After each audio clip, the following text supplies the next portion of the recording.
When politics enter an activist mechanism or arena, people immediately sense the falsity of it. Because we know all of our politicians are run by massive multinational corporations.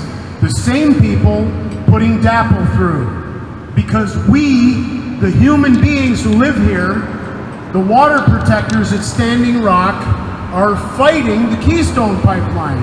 And we beat them. We beat them. We're not going to see Keystone. So what they did was the Army Corps of Engineers came in and said, hey, we're going to make sure the Aboriginal peoples take it.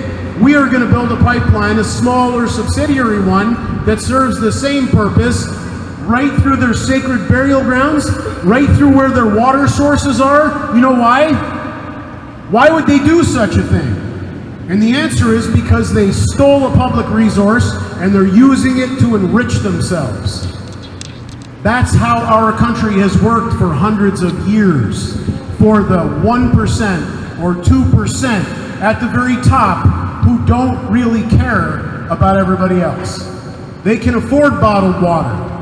They can afford to go to another country. They can afford to move away from the pipelines. The rest of us all get to suffer with their oil trains and their pipelines when they're shooting of unarmed minority children in the street. They get to do whatever they want, no matter how unconscionable it is. We're all here today. It's a small number, but it's a beautiful group of people. To say no, we do not want to support that. What we would like to support are our brothers and sisters who hundreds of years ago had not our ancestors necessarily, but the white European ancestors who came to this country to set up an extension of the empire, who did it very effectively by stealing it from the indigenous people of our land. And I've never met somebody who is Sioux or Mohawk or Iroquois who says to me, go back home, white man, because they know I'm Olive. My people are from Sicily. We were brought over here as slaves as well. You could say wage slaves, but we organized the unions along with our Irish brothers and sisters after building the railroads for the robber barons who 100 years earlier had created a level of extinction for the Aboriginal peoples of this country that has not been rivaled on the global scene since. Some estimates are as high as 100 million American Indians were killed in this country over the course of several generations. Even if we accept the lower numbers of 10 million, what number is not evil? What number is not immoral? What number would any of us in this crowd be happy to say, that was what we did, it wasn't so bad? We don't need to condone or support evil any longer. That's what they are always asking us to do. Water is not an issue that only the Aboriginal people of the United States of America should be concerned about. It's also not an issue only organized labor or the working class of the United States should be worried about. We all drink water. We are all made up of water. If our water is irradiated, if our water is contaminated with oil or other toxins or PFOAs, we and our children and the 7 generations of children that will follow are all going to be poisoned as well. And this brings me full circle to getting back to the band by saying one more thing. Climate change.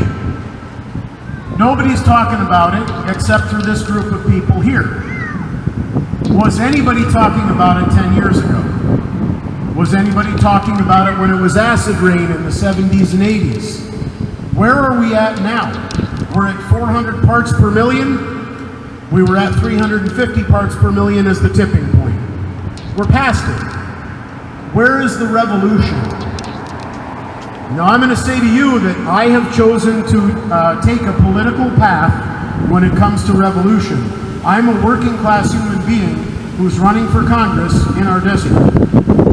I am not only in full support of our Indigenous brothers and sisters, and our brothers and sisters in Palestine, and our brothers and sisters in Chicago and New York City. who are of color and who are literally being incarcerated in numbers that are unconscionably, again, immoral. It's all being done for the cause of empire. It is all being done by corporate forces. And if we don't fight them, we're never going to change any of this. And the one way we've never successfully fought is politically. And I will just ask all of you, please look up the campaign online, mattfunicelloforcongress.org. Please consider the Green Party a party of activists and workers who are you. Please consider us allies in this and any other battle that is for the people and the environment of this country. Because you're not going to find those allies on Capitol Hill. You're going to find corporate lobbyists, and that's it. It's time to elect some people who aren't.